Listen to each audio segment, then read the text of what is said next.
जब जवान शहीद हुए, पब्लिक शहीद हुई, बम्बों से और गोलियों से, रास्ते में आते जाते लोग चले गए, दोस्त। मेरे मन में कई बार विचार आया कि मैं भी उनके साथ चले जाता। मैं क्यों बच गया? एक मैंने ये पंजाब का खालिस्तान बनाने का जो दौर देखा कि पंजाब को इस देश के साथ तोड़ने की कोशिश हुई, और एक 14-15 साल का बच्चा हिंदू परिवार से था। माँ ने बड़ा कहा, ये मुझे गुरु रामदास ने दिया, ये मुझे हरमंदर साहब ने दिया, इसका नाम भी रामदास है, इसको छोड़ दो। नहीं छोड़ा, मार दिया। भिंडरांवाला हरमंदर साहब के अंदर घुस चुके थे, हरमंदर साहब को किला बना चुके थे। हजारों बेगुनाहों का कत्लेआम करने वाले हरमंदर साहब में घुस जाते थे।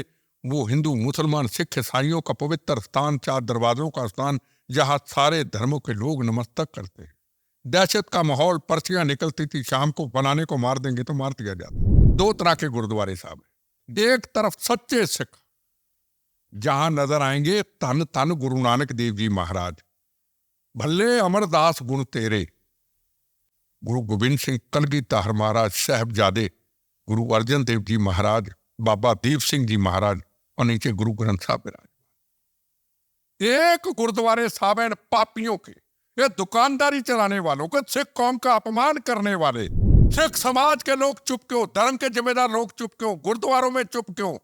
क्यों नहीं वहां कहा जाता, चाहे हिंदुस्तान हो चाहे बाहर हो, कि हम इस देशद्रोहियों के खिलाफ है, ये सिख कौम का अपमान करने वालों के खिलाफ है, ये गुरु महाराज की मर्यादा के उल्ट चलने वालों के खिलाफ है। इन्होंने मजलूमों का कत्ल किया, सिख कौम ने मजलूमों की रक्षा की।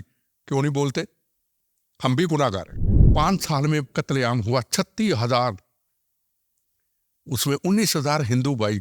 पर कभी भी आज तक किसी हिंदू भाई में पूरी दुनिया ने नहीं कहा, यार तुमने मेरे भाई मार दिए। तो कहना तुम मेरे बड़े भाई में छोटा, यार भूल गए सब कुछ।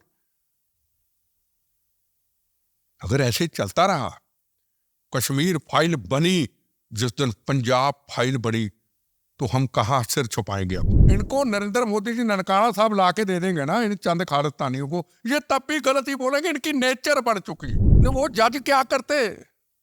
कत्लेआम कर दिया। आज सिख कौम इतनी मार्शल, इतना सिख कौम का नाम, इतनी इज्जत सिख कौम की, आज हमें कहां लेके जा रहे हैं ये लोग? मेरे जैसे सिख को कितने लोगों को जवाब देना पड़ेगा, हम ऐसे नहीं, हम ऐसे नहीं, ये चंद लोग, ये चंद लोग। पूरे देश के कोने कोने में मेरा टूर रहता है, मैं सवालों का जवाब देता देता थक जाता हूं। हम सब ऐसे नहीं है, ये चंद लोग हमारी सिख कौम को बदनाम करते हैं। अगर हरमंदर साहब को किला ना बनाते, पवित्र स्थान को, अगर फौज आई थी, भिंडरांवाला बाहर आ जाता, क्या ब्लू स्टार ऑपरेशन होता? मेरा आपसे सवाल है। अगर आप इंदिरा गांधी को ना मारते, क्या 84 के दंगे होते? मेरा सवाल पूछना चाहता। नमस्ते सर, कैसे हैं आप? कैसे हैं आप? बिल्कुल ठीक। सर, शुरू से आपकी क्योंकि जर्नी, लाइफ जर्नी बहुत बढ़िया रही है, और मैं कहूँगा एक सार्थक जीवन आपने जिया है। तो मैं चाहता हूँ कि शुरू से हम बात करें 80s से, जब आप काफ़ी यंग थे, और 83 में शायद आपका youth Congress, state youth, district youth Congress के अमृतसर में आप प्रेसिडेंट बने थे। तो वो जो अमृतसर, और अमृतसर में भी आप गोल्डन टेम्पल के बिल्कुल पास आप पले बड़े हैं, वो दौर कैसा था सर 80s का? पहले तो सवाल आपने ये पूछा कि बचपन, जवानी है ना, हाँ जी, और जिंदगी का आखिरी ये अगला सफर। आपने एक बहुत अच्छी बात कही कि बड़ा अच्छा सफर गुजरा। मुझे बड़ा अच्छा लगा। अच्छा सफर ये नहीं होता कि हम जिंदगी के मजे लें, हमारे पास पैसा हो, हम आज का जो एक कल्चर है उस मुताबिक चले। मेरे लिए अच्छा वक्त था, अच्छा वक्त है, और इस बम्बों से बची हुई बोनस की जिंदगी पे अगला भी ऐसे सफर निकलेगा। वो सफर था बम्बों और गोलियों का। जो जवान शहीद हुए, जो पब्लिक शहीद हुई, मेरे दोस्त शहीद हुए, उसका मुझे दुख है। जब जवान शहीद हुए, पब्लिक शहीद हुई, बम्बों से और गोलियों से, रास्ते में आते जाते लोग चले गए, दोस्त। मेरे मन में कई बार विचार आया कि मैं भी उनके साथ चले जाता। मैं क्यों बच गया। और मेरी कुछ जिंदगी के अनुभव भगवान ने दिखाने थे। मर जाता तो कहते शहीद हो गया। इतने बम्बों से 14-15 बार हमलों से बच गया तो ये भी सुना कि ये मरता नहीं। तो इस लाइफ में अच्छा और बुरा, सच और झूठ कि मैंने बहुत करीब से पहचान को देखा, जो भगवान ने जीवन दिया। मैं जाना चाहता था उनके साथ, वो चले गए, मैं क्यों रह गया। पर शायद मैं चले जाता तो मैं ऊपर जाके तो देख नहीं पाता। तो उस जिंदगी के एक संघर्ष के, एक जंग के, एक ये जंग थी, दूसरी लड़ाई थी, आजादी के बाद की एक दूसरी लड़ाई थी, पंजाब की अमन शांति की लड़ाई थी, बहनों के सुहाग उजड़ रहे थे, उनकी रक्षा की लड़ाई थी, बच्चे यतीम हो रहे थे, खून की नदियां बह रही थी, गांव के गांव खाली हो चुके थे, कई % हिंदू और सेकुलर सिख और दूसरे कौमों और मजहबों के लोग प्लान से कर चुके थे। एक तो 47 हमारे बुजुर्गों ने देखी जब हिंदुस्तान का बंटवारा हुआ। एक मैंने ये पंजाब का खालिस्तान बनाने का जो दौर देखा कि पंजाब को इस देश के साथ तोड़ने की कोशिश हुई, खालिस्तान की मांग को आगे बढ़ाने की कोशिश हुई।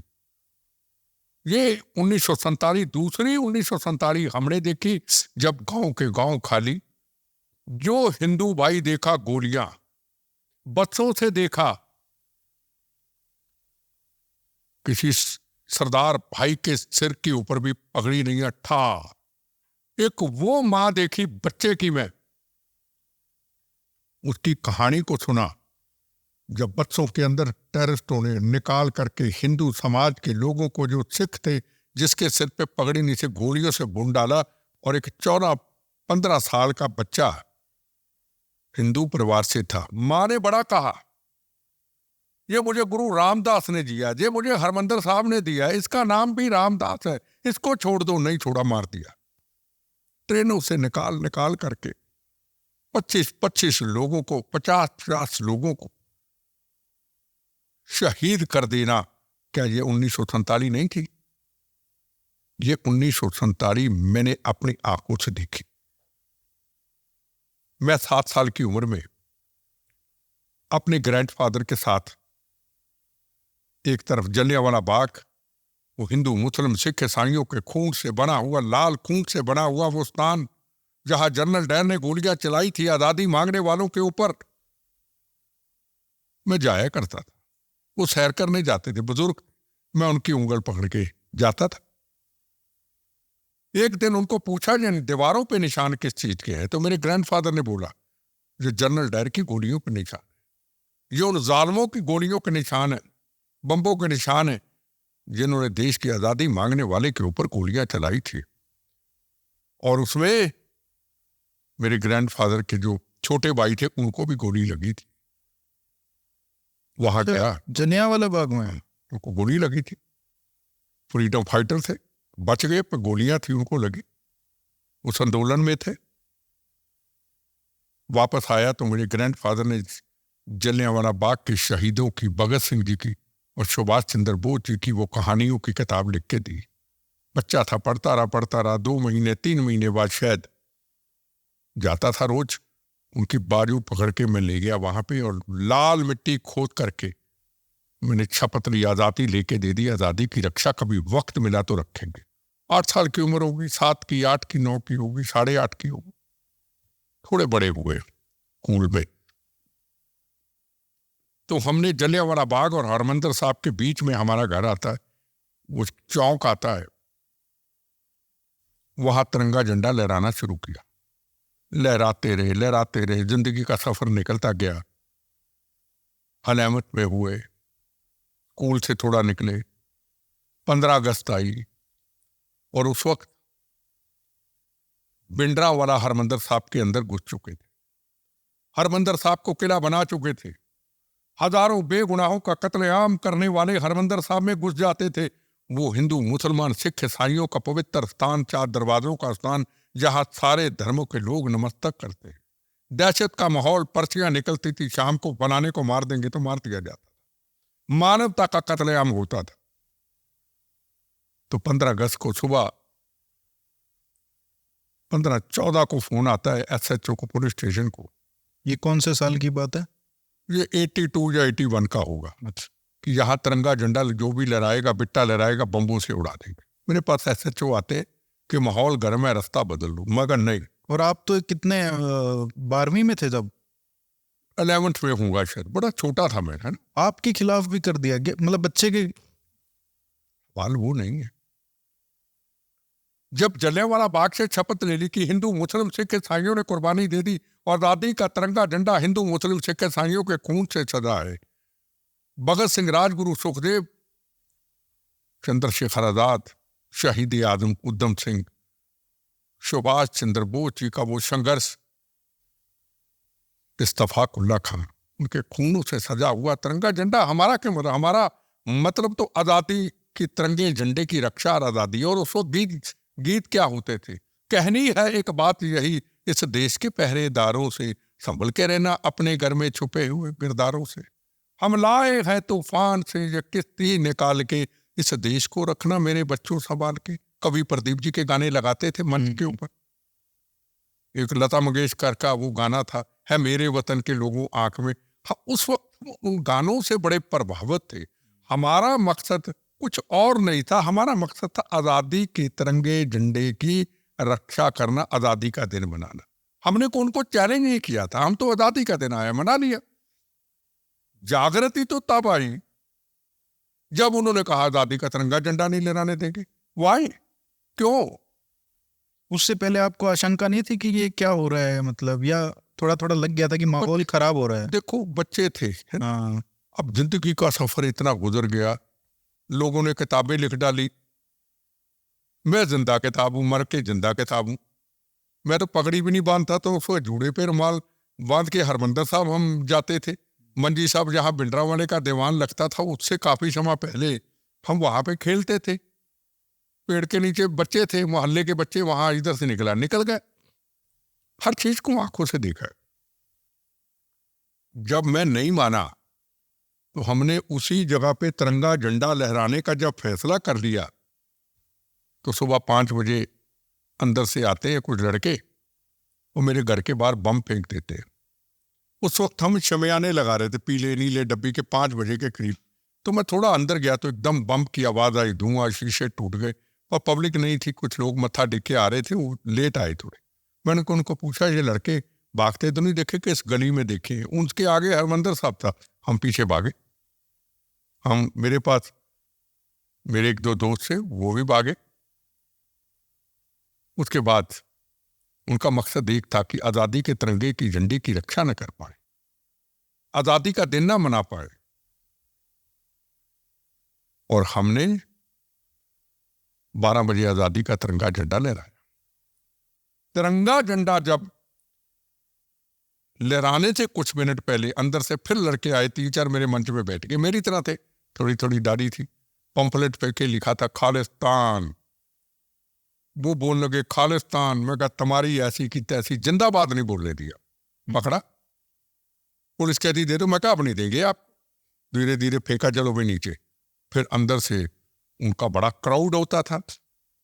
हमारे पास तो क्राउड, ये बच्चे थे, स्टूडेंट थे, मोहल्ले के बुजुर्ग थे। वो किरपाने लेके आ गए। वो दुकानें उधर जा तो किरपानों की थी, जा कपड़े की दुकानें थी। हमने भी किरपाने निकाली, आओ भाई। बीएसएफ ने लाल झंडा गाड़ दिया। इधर से उधर, उधर से इधर गोली चलाएंगे, उनका को असूल होता है। खैर, अब कहते तिरंगे झंडे को उतार के आग लगाएंगे। हम 5 बजे तक उस तिरंगे झंडे के नीचे पहरा देते रहे। सूरज डूबने लगा। वंदे मातरम, भारत माता की जय बोले सोने, तिरंगे झंडे को उतारा और अपने सीने पे लगा के ले गए। तो मैं ये महसूस किया अपनी जिंदगी के अंदर, अगर आप अपने राष्ट्र थे, प्रथम राष्ट्र थे, अपने गुरुओं की धरती थे, अपने शहीदों की धरती थे, आप दिल से प्यार करते हैं, तो अब गोलियां भी दूर भाग जाते हैं। वो मेरी जिंदगी का अनुभव था। और वहां से फिर मेरी जंग मानवता की रक्षा के लिए, राष्ट्र के लिए, आजादी की रक्षा के लिए शुरू हो जाती है। मैं उस लड़ाई में चलता रहा आज तक आपके सामने।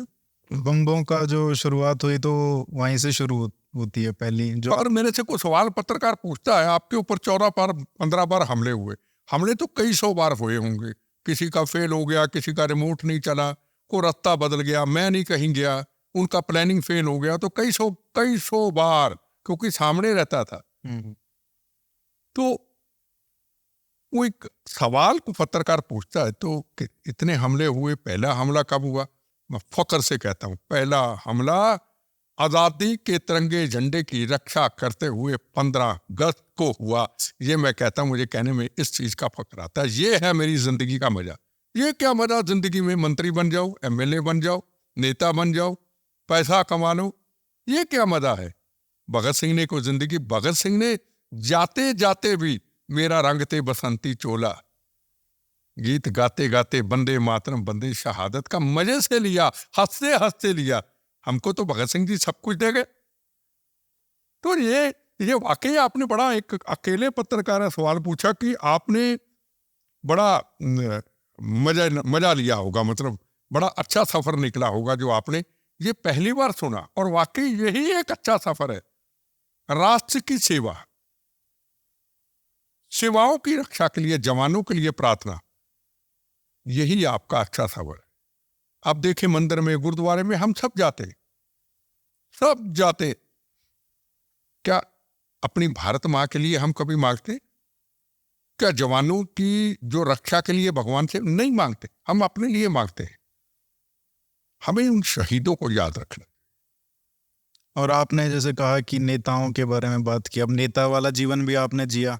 नहीं, नेता वाला देखो, उस वक्त कांग्रेस जो थी वो आजादी की लड़ाई की कांग्रेस थी। हमारे ऊपर जो बम चला, हमारे से कुछ 20 साल, 15 साल, 18 साल पहले आजादी आई होगी, है ना? वो दौर था, एक खद्दर था। जो खद्दर पहनता था, टोपी पहनता था, खद्दर की कपड़े पहनता था, वो जब घर से निकलता कहता देशभक्त आ गए। अब खद्दर पहन के निकलो तो चोर आ गए, ठग नहीं, बिल्कुल ठग आ गए। पर जितना कड़क कुर्ता पजामा, मैं नहीं कहता सारे बुरे अच्छे होंगे, पहचान बदल गई।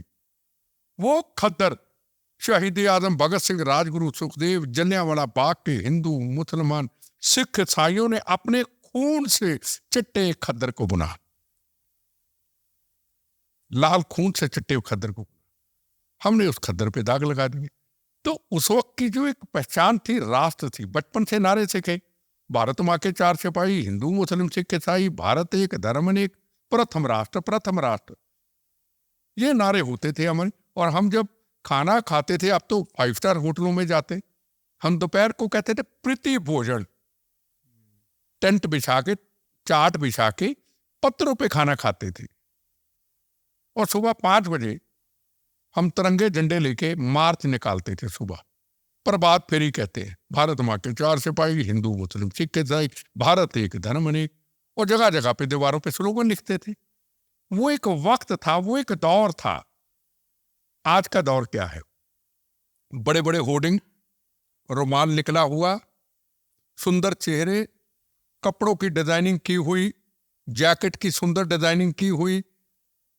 मंदिर भी जाना है, गुरुद्वारे भी जाना है, दरगाह भी जाना है, गिरजाघर भी जाना है। वो कहता पहले मेरे दर्शन करो, तो फिर मैं आगे तुम्हारी हाजिरी गुरुद्वारे में लगी कि पहले मेरे दर्शन करके जाओ। ये वक्त और वो वक्त का फर्क है। उस पहले चौराहों पे लिखा होता था देशभक्ति के स्लोगन। कुछ सुभाष चंद्र बोस जी के नारे होते थे, आप हमें खून दो, हम आपको आजादी लेके देंगे। भगत सिंह का होता था, सरफरोशी की तमन्ना अब हमारे दिल में है, देखना है जोर कितना बाजुए का तिल में है। नीचे भगत सिंह लिखा होता था। बताइए आज कहाँ? आज तो मेरे चेहरे देखो सुंदर, बड़े बड़े चैनलों में देखो। ये एक दौर का, उस दौर का और आज के दौर का फर्क है।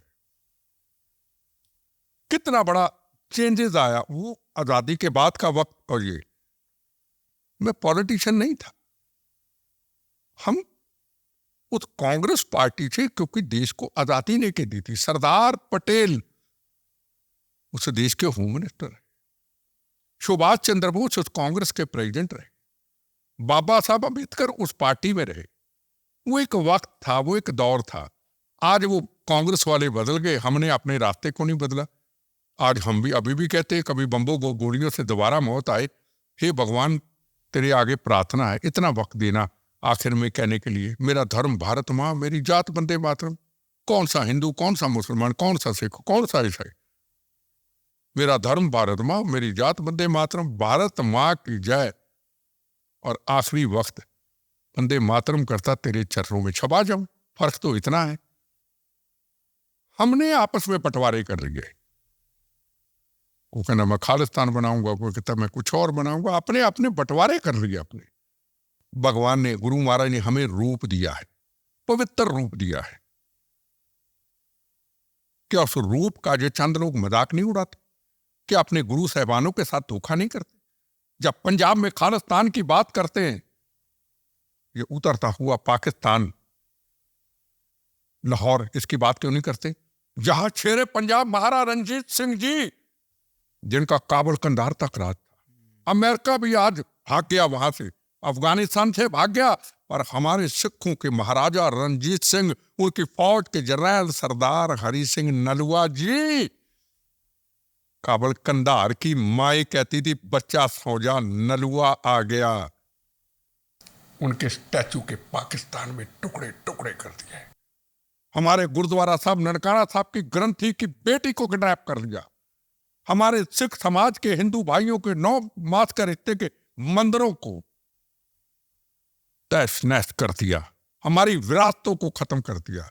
सिंधी परिवार जो सिख धर्म को मानता, गुरु नानक देव जी के सिर झुकाता है, उनके धर्म परिवर्तन कर दिया। तुम्हारी ऐसी की तैसी गुंडों, बदमाशों, दुकानदारी चलाने वाले खालिस्तानियों, सिख कौम को बदनाम करने वालों, तुम्हारे में हिम्मत होती तो जाते पाकिस्तान। जिसने ननकाना साहब का अपमान किया, कुछ काफिर फिल्म की शूटिंग करने के लिए जूतों समेत अंदर घुस गए, सिगरेट, बीड़ी, तंबाकू उनकी जेब में, और शेरे पंजाब महाराजा रणजीत सिंह के स्टैचू के टुकड़े टुकड़े कर दिए, और डॉक्टरों के कई के कत्लेआम कर दिए।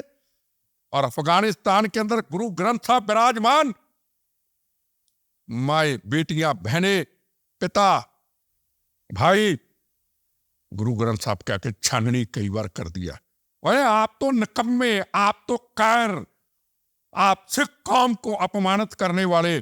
और वहां से कुछ सिंह काबुल से आए, कहता है मेरे गुरु ग्रंथ साहब सिर पे विराजमान, कहता मैं जावा ता जावा, पर मेरे गुरु ग्रंथ साहब को आंच ना आए। खाली पेट प्लेन के अंदर वो महान योद्धा निकल करके हिंदुस्तान में उसको इज्जत से सम्मानित किया गया। उनको कहते पापे, ये काबुल कंधार के पापे। अरे तुमसे तो लाखों दर्जे अच्छे थे वो। खुद जान को जोखिम में डाला, पेट में खाना नहीं, पानी नहीं। जितनी देर तक मेरा गुरु ग्रंथ साहब मेरे इंडिया में, मेरे हिंदुस्तान में, जहां मेरे गुरु तेग बहादुर महाराज का स्थान, जहां साहिबजादों का स्थान, जहां कलगीधर महाराज का स्थान पहुंच ना जाए, मैं कुछ ना खाऊं। बताओ ये कायर है या नहीं? मैं आपसे सवाल पूछना चाहता हूं। अरे कश्मीर के अंदर कई साल पहले 25 के 30 के करीब सिख भाइयों को माओ, बेटियों, बुजुर्गों के सामने लेकर के लाइन में खड़ा करके गोलियां मार दी। आपने बदला लिया? हिंदुस्तान को धर्मशाला समझ रखा आपने? लिया बदला आपने? मैं सवाल पूछना चाहता हूं। गंदी भाषा का भारत मां के खिलाफ प्रयोग अम्बेसियों के बाहर, मूत पीना मुर्दाबाद, जो नया नारा सुना, मूत पीना मुर्दाबाद, गाय का दूध ये नहीं पीते क्या? और ये तो मेरे को समझ में नहीं आता, गाय तो सिख धर्म में भी कितनी ऐसा है, स्थान है। ये इनकी अपनी दुकानदारी है, पैसा कमाओ की दुकानदारी है, लोगों को धमकाना और सुंदर दस्तारे पहन करके गुरु महाराज जी ने हमें पवित्र रूप दिया है, उसको अपमानित करना। अब कनाडा, अमेरिका, जर्मनी, गुरुद्वारा साहब है, यूके, दो तरह के गुरुद्वारे साहब हैं। एक तरफ सच्चे सिख, जहां नजर आएंगे तन तन गुरु नानक देव जी महाराज, भले अमरदास गुण तेरे, गुरु गोबिंद सिंह कलगीधर महाराज, साहबजादे गुरु अर्जन देव जी महाराज, बाबा दीप सिंह जी महाराज, और नीचे गुरु ग्रंथ साहब विराज। एक गुरुद्वारे साहब हैं पापियों के, ये दुकानदारी चलाने वालों के, सिख कौम का अपमान करने वाले, हमारी पापी सिखों के ऊपर जो गुरु महाराज ने पगड़ी दी है, इसका अपमान करने वाले, पंजाब के अंदर बेगुनाहों का कत्लेआम करके, ये निज्जर जैसे AK-47 खुद देखी होगी फोटो में, एक टोडा के रोडा जो कौन सा था यूके के अंदर है ना, एक परमजीत सिंह पंजवाड़, पाकिस्तान में नार्को टेररिज्म का सबसे बड़ा स्मगलर, गैंगस्टर, हथियार भेजने वाला, पंजाब की जवानी खराब करने वाला, वो इनके हीरो, उनकी तस्वीरें, बेगुनाहों के कातलों की तस्वीरें, नीचे गुरु ग्रंथ साहब विराजमान, गुरु ग्रंथ साहब का अपमान, और कातलों की ऊपर तस्वीरें, जो सिख कौम मजलूमों की रक्षा के लिए गुरु साहिबान ने सजाई थी, उसमें हिंदू भी, मुसलमान भी, सिख भी, ईसाई भी। आपने मजलूम मारे, आपने बेगुनाह पंजाब के अंदर 36,000 लोगों का कत्लेआम किया, आपने 19,000 हिंदू भाइयों का कत्लेआम किया। क्या किसी के हाथ में बंदूक थी? क्या किसी के हाथ में कृपान थी? क्या किसी के हाथ में त्रिशूल था? अपनी माँ के लिए, अपनी बेटी के लिए, अपने पिता के लिए, अपनी पत्नी के लिए रोटी कमाने निकला था, इसलिए मार डाला, उस पे सिर पे पगड़ी भी इसलिए मार डाला कि वो हिंदू है। ये मानवता गुरु ग्रंथ साहब में नहीं थी। मानवता आपको मारना, अरे उन्होंने तो मानवता की रक्षा के लिए से कौम सजाई। आज हमको कहाँ पहुंचा दिया इन्होंने। मैं देखता हूँ यूट्यूब में दुकानदारियां टोटल। ये गुरपंत सिंह पन्नू, कहाँ हो भाई पन्नू? आप चैलेंज करता था, कहाँ हो तुम? कई बार चैलेंज किया, आजा, मैं कहा मेरे से बात कर खालिस्तान के ऊपर। अगर मैं तेरी खालिस्तान से इन सबको चैलेंज करता हूं, अगर तुम्हारी खालिस्तान की बात से बिट्टा हार जाए तो बिट्टा तेरे आंदोलन में शामिल हो जाएगा। आजा, खालिस्तान का मतलब समझा। खालिस्तान का मतलब क्या है? बाहर लेके मजे लेने, एयर कंडीशन कमरों में रहना और बाहर के मुल्कों में मजे लेने, और यहां खालिस्तान की बात करनी है। 2 घंटे का खालिस्तान चाहते हैं पंजाब के अंदर, ये गंगानगर तक खालिस्तान चाहते हैं, बठिंडा के बाद ये राजपुरे तक खालिस्तान चाहते हैं, 100 किलोमीटर में ये पठानकोट तक खालिस्तान चाहते हैं। मैं इनसे सवाल पूछना चाहता हूं, कौन सा खालिस्तान चाहते हो? है क्या पंजाब में? छोड़ा क्या आपने? को डायमंड की माइंस है, को गोल्ड माइंस है? कौन सा खालिस्तान चाहते हैं? क्या ये वो खालिस्तान चाहते हैं कि पंजाब से अगर को बंगला साहब, रकाबगंज साहब, शीशगंज साहब, पटना साहब, गुरु गोबिंद सिंह महाराज, कलगीधर महाराज का पवित्र स्थान, नदेड़ साहब, आखिरी स्थान जहां गुरु ग्रंथ साहब खुद विराजमान, लखपत साहब, गुजरात के अंदर जहां गुरु नानक देव जी श्री चंद साहिबजादों की पवित्र चरण खड़ाए हैं, कुरुक्षेत्र में गुरुद्वारा साहब। ओ खालिस्तानियों, सिख कौम को बदनाम करने वालों, क्या पंजाब के लोगों को वहां पासपोर्ट के जरिए भेजोगे आप? सवाल पूछना चाहता हूं आपसे। ये पन्नू, जितने भी नारे लगाने वाले, मेरी बातों का जवाब हिम्मत है तो दो। क्या कुछ दिल्ली से, क्या महाराष्ट्र से, क्या मध्य प्रदेश से, क्या गुजरात से, क्या पटना साहब हरमंदिर साहब मत्था टेकने जाएगा? क्या पासपोर्ट लेके अमृतसर में जाएगा? पूछना चाहता हूं आपको, है जवाब इनके पास? हर आदमी को धमकियां। पता आज क्या पहचान बना दी हमारी सिख कौम की? यहां मुख से निकलती पवित्र वाणी कीर्तन, जिसको ना भी समझ आवे वो भी ऐसे ऐसे करने लग जाता है। सतना वाहिगुरु, चाहे वो मुसलमान हो, हिंदू हो, सिख हो। आज इन्होंने हमारी पहचान बना दी गाली, गंदी भाषा। महाराष्ट्र चले जाओ, मध्य प्रदेश चले जाओ, दिल्ली चले जाओ, बेंगलोर चले जाओ, तमिलनाडु चले जाओ। मैं पूछता हूं, क्या फेसबुक के अंदर वीडियो जब डालते हैं, क्या लोग गंदी भाषा का प्रयोग करते? कहते 2 मिनट में पकड़ के अंदर। मेरा सवाल है आप कि हम खड़े कहां हैं? हिंदुस्तान ने हमको क्या नहीं दिया? वो कर्म हमारे तप जप गुरु साहिबानों के थे। आजादी के बाद भगत सिंह, शहीद आजम उधम सिंह, राजगुरु सुखदेव जैसे जलियांवाला बाग के शहीदों की कुर्बानियां थी।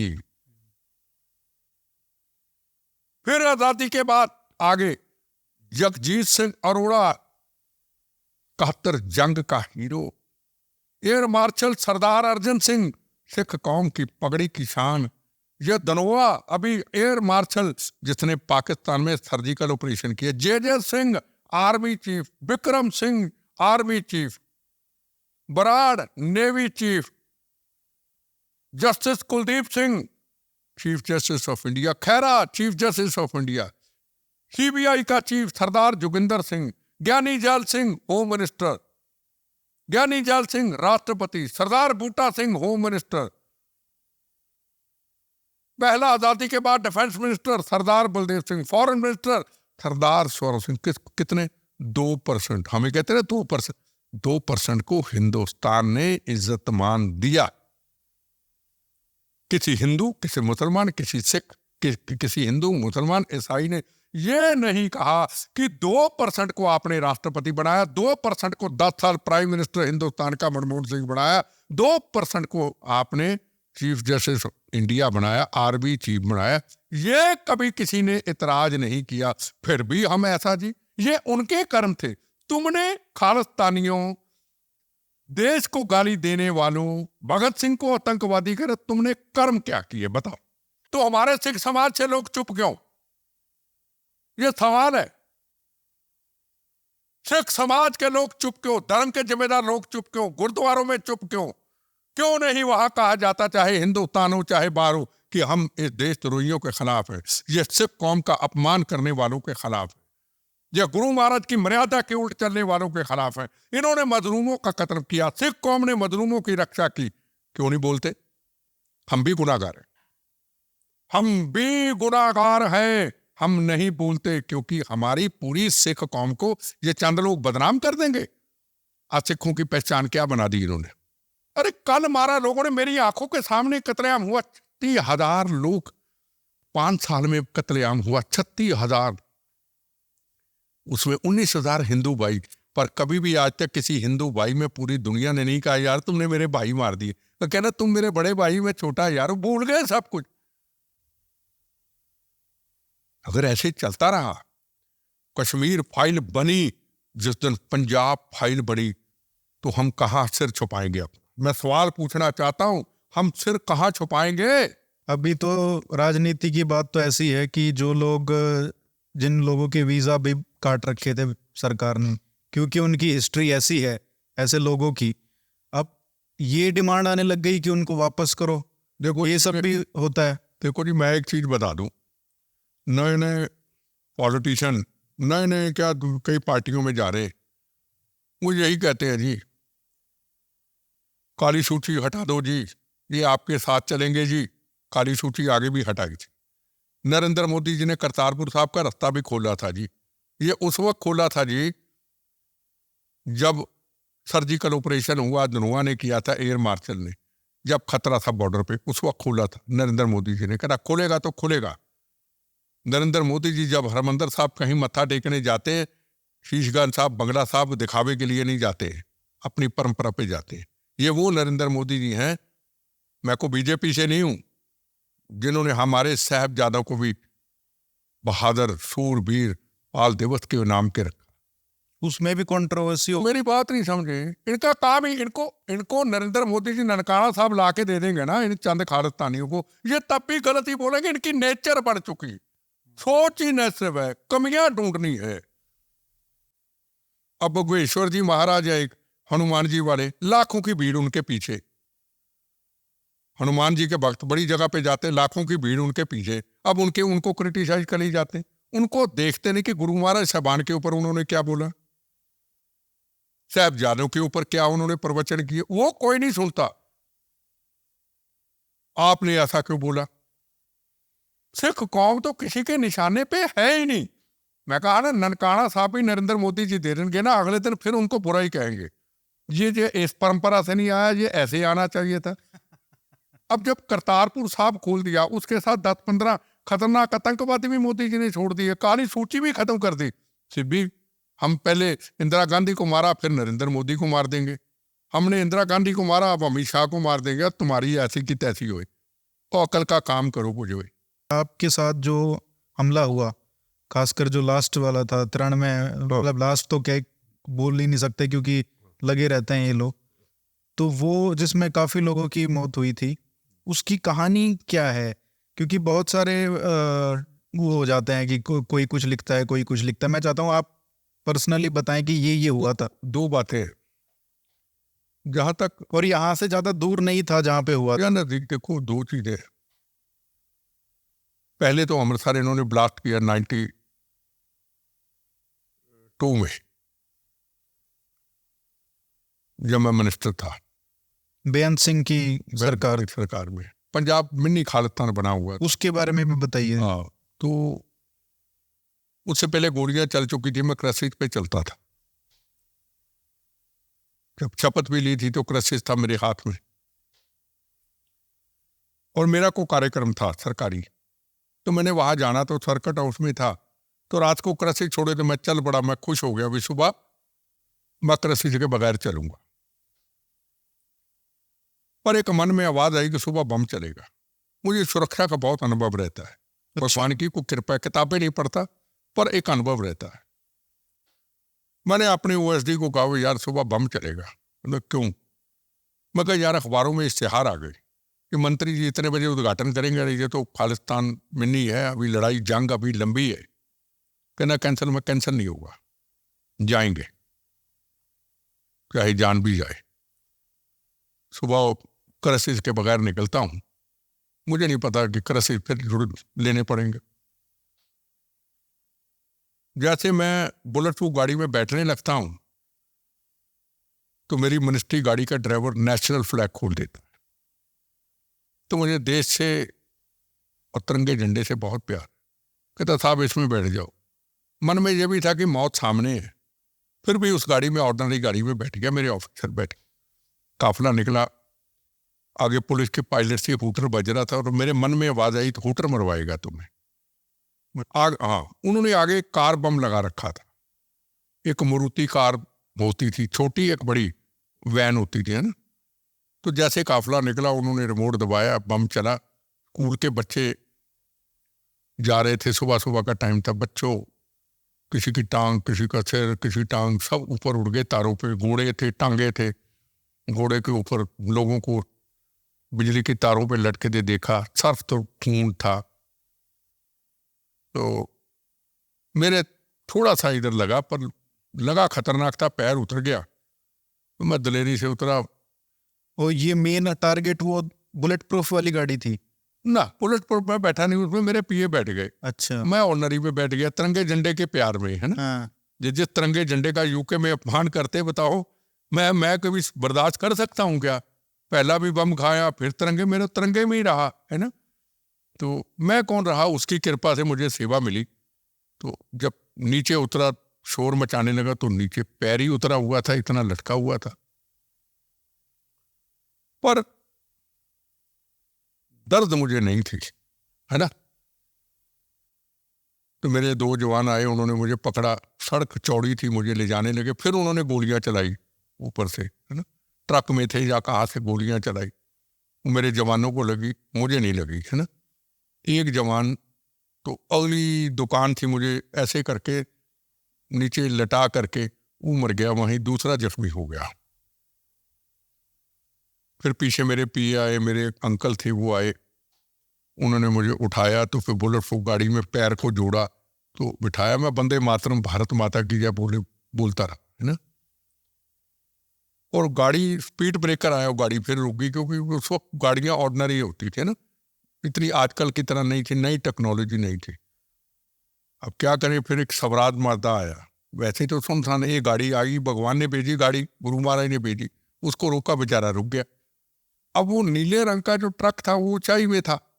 अब पैर जोड़ा, मुझे बिठाया, पर मैं ये कहता मेरा धर्म भारत माँ, मेरी जात बंदे, मैं बोलता रहा।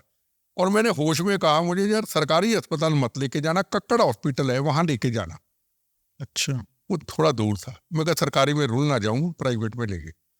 आप हैरान होंगे, जब इंजेक्शन डॉक्टर ने मार दिया, बेहोश कर दिया, तब भी डॉक्टर ये बोलता है तुम यही बोलते रहे, वंदे मातरम, मेरा धर्म भारत मां, मेरी जात वंदे मातरम। वहां से जो हड्डी निकली वो 2 दिन के बाद ढूंढते रहे, ऑपरेशन होना था, वो हड्डी गायब हो गई। अगर वो हड्डी मिल जाती तो मेरा शायद जुड़ जाता, फिर मुझे इधर से हड्डी निकाल करके इधर जोड़ी। तो मैं अपने आप को जब भी कभी ऊपर, तो जाना ही है, कभी मेरे मन में एक सवाल है भगवान को कि क्या तेरा इतना करिश्मा है, भारत माँ है, मेरे भगवान गुरु महाराज। पैर भी उतर गया, खून की बाल्टी भी निकल गया, मैं बेहोशी में भी तेरे गीत गाता रहा, मेरा धर्म भारत माँ, मेरी जात वंदे मातरम, वंदे मातरम, मैं गाता रहा। ये मेरे मन में एक बहुत बड़ा एक विचार हमेशा मेरे मन में रहता, और मेरा सवाल रहता है कि ऐसा कैसे हो गया। तो उसका एक अब मैं कल किशोरी जी महाराज के जाने वाला हूं, आज ही जाऊंगा, उनसे मैंने एक सवाल पूछने हैं दो, कि भारत माता में क्या इतनी शक्ति है जितने गिरजाघर, मंदिर, गुरुद्वारे और बड़ी बड़ी दरगाहें अपने आंचल में समा रखी हैं। अगर तेरी कृपा से तुम्हारे लिए कुछ मांगते हैं, क्या इतनी बड़ी शक्ति है कि बम गोलियों का भी कोई असर नहीं होता, और जब पहला ब्लास्ट होता है उस वक्त भी हम तिरंगे झंडे की रक्षा कर देते हैं। ये मेरा कल उनसे एक सवाल है, ये सवाल मेरे अंदर है। मैं सोचता हूं कि मुझे दर्द क्यों नहीं हुआ। अगर आपका देश के प्रति, मैं नहीं, उसकी कृपा, अगर आपका देश के प्रति, इस मातृभूमि के प्रति अगर आप दिल से प्यार करते हैं, तो आपको आंच नहीं आ सकती। आज आएगी भी तो आप इतिहास बना के जाएंगे। शहीद आजम भगत सिंह जी ने इतिहास बनाया। पूरी दुनिया के अंदर भगत सिंह को सिर झुकाया जाता है। दुश्मन देश पाकिस्तान में सिर झुकाते हैं, हिंदुस्तान में गांव गांव में झुकाते हैं। तेरा वैभव अमर रहे, मैं हम दिन चार रहे ना रहे। कौन सी छोटी पे सोच में घूम रहे हैं ये? कितने लोगों के नाम बताए, सिख कौम को क्या नहीं मिला, तो क्या उसके ऊपर कभी इन्होंने चर्चा की? और सरदार, और सरदार बनो जनरल अरोड़ा जी जैसे, सरदार बनो general air marshal Arjan Singh जैसे, बनो तो सही सरदार यार, दुनिया में नाम हो। अभी अमेरिका के एम्बेसडर सरदार जी, कब किसी ने वितकरा किया? मन नफरत हमें है, हिंदुस्तान से नफरत हमें है, हिंदू हिंदू हिंदू हिंदू हिंदू। क्या बिगाड़ा भाई हिंदू ने आपका? भाई बता तो दो यार। 19,000 अपने भाई भी आपने मार दिए होंगे ना, फिर क्या हुआ? हम तो एक हैं यार, कभी गिला ही नहीं किया। नहीं जी, हिंदू अलग है, तुम्हारी ऐसी की तैसी, तुम्हारे जैसे 4 लुच्चू पुच्चू हमें अलग कर देंगे। तुम हो कौन हो? 100 कितने करोड़ का हिंदू समाज का देश, वो सिख कौम के आगे सिर झुकाता है जी। उनको रोज गाली देते हैं जी, डेली गाली। यूके, अमेरिका, कनाडा, जर्मनी, सब जगह पे, ऑस्ट्रेलिया। अब कहाँ हो आप? हमें नहीं पता जी निज्जर नुज्जर को किसने मारा, हमें कुछ नहीं पता क्या है क्या नहीं है। बड़ी बढ़ के मारा, कहाँ गए भाई? आप में से कोई होंगे को पाकिस्तान के एजेंट, आपने उनका मिशन पूरा नहीं हो, चल ठोक चल लगे, चल यूके चल ठोक चल लगे। हो सकता है को हिंदुस्तानी सच्चे निकल आए हों, रोज बर्दाश्त करते रहे तिरंगे झंडे का अपमान। हो सकता है कोई इतने थोड़ा सरदारों में या हिंदू में या मुसलमान में इतने कायर तो नहीं है कि रोज अपने तिरंगे झंडे का अपमान सहन कर लें, रोज भारत माता को गाली दे सहन कर लें। वो भगत सिंह को आतंकवादी कह दिया, वो भी बड़ा हो सकता है उनमें से कोई पागल देशभक्त निकला हो सकता है को पागल देश के सारे आप ही हैं, आसी हैं बस। जिਵੇਂ ਪੰਨੂ ਹੁਣ ਕਿੱਥੇ ਹੈ ਤੂੰ? ਏਡੀ ਏਡੀ ਦਾੜੀ कित्थे है ਹੁਣ तू? पन्नू कित्थे है? रोज धमके कहाँ हो तुम? यूनाइटेड स्टेट में जाके बोल रहा है। अब हमारा नंबर है जी, अब फलाना नंबर। अब नंबरों की क्या बात कर, जब तुम नंबर लगाते थे पंजाब के अंदर गढ़े में पर्ची, उस वक्त नंबर तुम्हारे कहाँ थे? तुमको कोई कुछ ना कहे, हम तिरंगे झंडे को आग लगाएंगे, हम तिरंगे झंडे का फुटबॉल बनाएंगे, हम भारत माता को गाली देंगे, हम आतंकवादी भगत सिंह को कहेंगे। अब तुमको तुम्हारे में से किसी ने छेड़ा है, को राष्ट्रभक्त ने छेड़ा होगा, या तुम्हारी आपसी ग्रुपों की लड़ाई होगी, गैंगस्टर होंगे, अब तकलीफ होगी तुमको। वाई कि तुम क्या सिख कौम को लाइसेंस दिया हमें कि हम किसी को भी मार दे? हमें को मारे जी, हमको क्यों मारा? वाई भाई ना, हमें लाइसेंस थोड़ा, हमें तो गुरु महाराज ने लाइसेंस दिया है मानवता की रक्षा। वही जो 93 में जो हुआ, हाँ, दिल्ली में, हाँ, पार्लियामेंट हाँ, के पास, हाँ, उसके बारे में। वो भी वो जब दिल्ली में हुआ, देखो हम जोशीले थे, मौत मुझ से डर नहीं था, पर अनुभव था। उस वक्त भी मैंने पुलिस आपको लग गया था? नहीं, वहाँ पुलिस अफसरों को, अभी भी पुलिस अफसर जिंदा है, मैंने कह दिया, मगर यार बम चलेगा यहाँ पे, आप जरा ध्यान रखो, कारें बहुत लगी है। वहां भी प्लानिंग हो गई। 1 महीने से मेरी रेखी जनपथ होटल करते रहे कार बम फिट करके। तो मैं मिनिस्टर भी था, मैं पंजाब भवन मिनिस्ट्री सूट में था। पहले वहां कोशिश की, मजदूर बन के, को नीचे कंटीन थी, ऊपर मेरा मिनिस्ट्री सूट था, कोले की गठरी सी बना के पूरा भवन उड़ा दे, पर वहां सुरक्षा बहुत थी। तो मैंने डीसीपी को कहा, धर्मेंद्र कुमार था, मैं कहा यार यहाँ बम चलेगा, ध्यान रखो। चलो सुरक्षा मिली मुझे, नरसिम्हा राव जी यूके गए, किसी ने मेरी सुरक्षा ही हटा दी। अच्छा, अमृतसर बम चला, उससे पहले गोलियां चली, उससे पहले बम चला। 8 महीने में दिल्ली नरसिम्हा राव ने बुला लिया, किसी ने कह दिया को यार इसको बम्बों से उड़ा देंगे, दिल्ली बुला लो, और मैंने कह दिया ये ऐसा होगा। 15 दिन में थे, 15 दिन में हटा रही। वो अफसर अच्छा था, तो जिसके हाथ में था, मैंने कहा ये क्या हो रहा है? वो कहता आप एक दिन रुको, होम मिनिस्टर को मिल लो, तो मैं कह दूंगा जी अभी लेटर मिला नहीं आप। वो एक दिन जो अफसर का दिया हुआ बच गया। गाड़ियों का काफिला होम मिनिस्टर को जाने के लिए जाने लगा, तो एकदम मेरा पीआई रोक लिया, कहना रुको, मैं दो, कहना आपका टाइम आगे हो गया। बाहर 600-700 आदमी था, नौजवान था, नारे लगाते थे यूथ कांग्रेस, क्योंकि नया नया प्रेसिडेंट बना था, तो सब लोग, एक परंपरा है हर पार्टी में भीड़ इकट्ठी होती है। तो 40 किलो आरडीएक्स था, दया सिंह लाहौरिया, देवेंद्र पाल बुल्लर, एक औरत थी सूद, है ना, वो प्लानिंग में थे। तो मेरी जो गाड़ी रुकी, मैं कहता लोगों को मिला दे, नौजवान में मिला दो। मिलाते मिलाते के चले गए, रह गए 50, 60, 70 रह गए, खिलर गए। आधा घंटा अंदर और लग गया, टाइम पूरा हुआ। गाड़ी में बैठ के जाने लगा। उस वक्त भी गाड़ी ऑर्डनरी थी। अगली जब गाड़ी की बम चला, वो गाड़ी उड़ गई पुलिस वालों की। इधर एक सीमेंट का पाइप था, मैं इस साइड पे था, सीमेंट की पाइप ने बचा दिया। अपनी आंखों से देखा, फायर फुट किया, फिर राम मनोहर लोहिया ले जाने लगे। मुझे होश में था, मगर यार वहां मत लेके जाना, उन्होंने उधर भी बदमाशों ने बम लगाया होगा, मुझे ऑल इंडिया मेडिकल नहीं चलूंगा। वहां से जाके फिर हम आ गए। तो कोशिश उनकी बड़ी रहेगी, है ना। वहां दिल्ली भी 35 लोग मारे गए। अब वो अभी तक नहीं पता चला, फाइल ही गैप कर दी कि सुरक्षा वापस किसने की थी।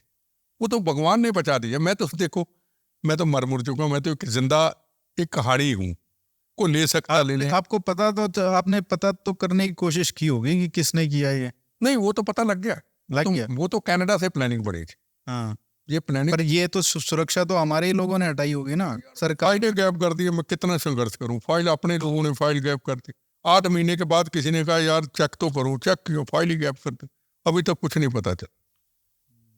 तो देखो, उनकी तरफ से उनको लगा कि ये सुरक्षा हट गई है और उसी दिन हमला हो गया। नहीं, पंजाब से कहा ऑफिसरों ने कि बिट्टा के ऊपर ब्लास्ट होगा, ध्यान रखना, दिल्ली गवर्नमेंट को, सेंट्रल गवर्नमेंट, देश मुल्क ऐसा ही है, कोई बात नहीं। आप देखो, मैं इन्हीं चीज़ों में लगा रहूं तो मैं देश की सेवा नहीं कर पाऊंगा। बची जिंदगी है, कल का पता नहीं। जितना मैं युवाओं को जगा सकता हूँ जगाऊं। देखो पीछे पड़े हैं, आज नहीं तो कल वो। मैंने ये सवाल इसलिए भी पूछा क्योंकि जो पंजाब में एक बहुत बड़ा मुद्दा है बंदी सिंह का, और उसमें जो आप पे जिसने हमला की प्लानिंग की थी और ये पूरा एग्जीक्यूट किया था, बुल्लर, वो भी उनमें से एक। मैं आपसे बंदी सिंह का बंदी से क्या होते हैं, पहले तो आप सवाल का जवाब। जो मुझे पता है, ये लगभग 9 लोग हैं। 6 तो जो बेअंत सिंह जी के मर्डर में थे इन्वॉल्व, और बुल्लर होते क्या, मैं ये सवाल पूछता हूँ। मैं इनको मौत के सौदागर कहता हूँ। जिन्होंने मजलूमों का कत्लेआम किया, जिन्होंने बहनों के सुहागों को उजाड़ा, जिन्हों के हमारे गुरु महाराज की मर्यादा मानवता को बचाना, इन्होंने मानवता को मारा। उनके हाथ में कृपाण बंदूक नहीं थी, कत्लेआम किया, सिख कौम को बदनाम किया। वो बंदी सिख हो गए, वो मौत की सुधा। बैंक डकैतियां करने वाले, भूखे नंगे पाकिस्तान से हथियार लाके लोगों को मारने वाले, कत्लेआम तो कत्लेआम है ना। एक और गोली से गोली चलना, एक तो किसी के हाथ में कुछ आप मार दिए। मैं तो हैरान हूं इस चीज के ऊपर, को बोलने वाला नहीं। किसी को संत कहते हो, वाए। और मैंने ये भी पढ़ा है कि इतना आतंक होता था जब ये लोगों के केस चलते थे। या आखिरी के एक दो सवाल है। जब ये केस चलते थे, जब ये कोर्ट में आते थे, कई तो जज एक्यूज कर जाते थे। अरे जजों का कत्लेआम कर दिया यार। जज मतलब वो कहते थे कि इनको पट्टी बांध के लेके आओ। मैं कहा जजों का वो जज क्या करते, कत्लेआम कर दिया। आज सिख कौम इतनी मार्शल, इतना सिख कौम का नाम, इतनी इज्जत सिख कौम की, आज हमें कहां लेके जा रहे हैं ये लोग। जब ये तिरंगे झंडे का लाल किला में अपमान करते हैं, जब खालिस्तान के नारे लगाते हैं, जब भगत सिंह को आतंकवादी कहते हैं, जब ऑस्ट्रेलिया के अंदर तिरंगे झंडे का अपमान किया जाता है, जब कनाडा के अंदर फुटबॉल बना के रोता जाता है, जब वीडियो वायरल होती है, मैं सवाल पूछना चाहता हूं, मेरे जैसे सिख को कितने लोगों को जवाब देना पड़ेगा? हम ऐसे नहीं, हम ऐसे नहीं, ये चंद लोग, ये चंद लोग। पूरे देश के कोने कोने में मेरा टूर रहता है, मैं सवालों का जवाब देता देता थक जाता हूं। हम सब ऐसे नहीं है, ये चंद लोग हमारी सिख कौम को बदनाम करते हैं।